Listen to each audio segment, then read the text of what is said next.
পরজন্মে গোবিন্দার মতো একটি ছেলে চাই, স্বামী নয়। সে ভালো ছেলে ও ভালো বাবা হিসেবে পূর্ণ নম্বর পেলেও স্বামী হিসেবে তিনি ততটা নন। দীর্ঘ 4 দশকের দাম্পত্য জীবনের অভিজ্ঞতা থেকে এমনই মন্তব্য করেছেন গোবিন্দার স্ত্রী সুনিতা আহুজা। তার এই খোলামেলা মন্তব্য ঘিরে তাদের সম্পর্কের অপ্রকাশিত গল্প আবারও আলোচনার সৃষ্টি করেছে। সম্প্রতি এক অনুষ্ঠানে সুনিতা জানান, স্বামীর ভক্তদের নিয়ে তিনি কখনো ঈর্ষা অনুভব করেননি। তার মতে, আস্থা থাকলে বাইরের গুঞ্জন তেমন প্রভাব ফেলে না। তবে কথার এক পর্যায়ে তিনি এসব কথা বলে মনের আক্ষেপ প্রকাশ করেন।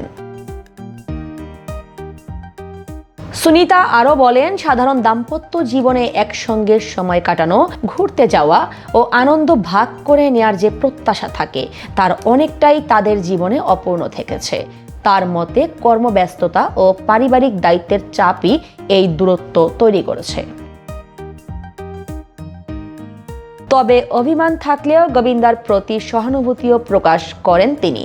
সুনিতার মতে, এত বড় তারকা হয়েও নিজের জন্য সময় বের করতে পারেননি গোবিন্দা। সেই কারণেই তাদের সম্পর্কের ভেতরে আজও কিছু না পাওয়ার দীর্ঘশ্বাস রয়ে গেছে।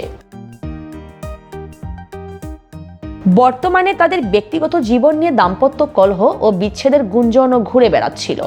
যদিও পরিবারের ভেতরের কিছু জটিলতা কিছুটা কমেছে বলে শোনা যাচ্ছে, তবুও সুনিতার এই অকপট স্বীকারোক্তি আবারও আলোচনার কেন্দ্রে এনে দিয়েছে এই তারকা দম্পতিকে।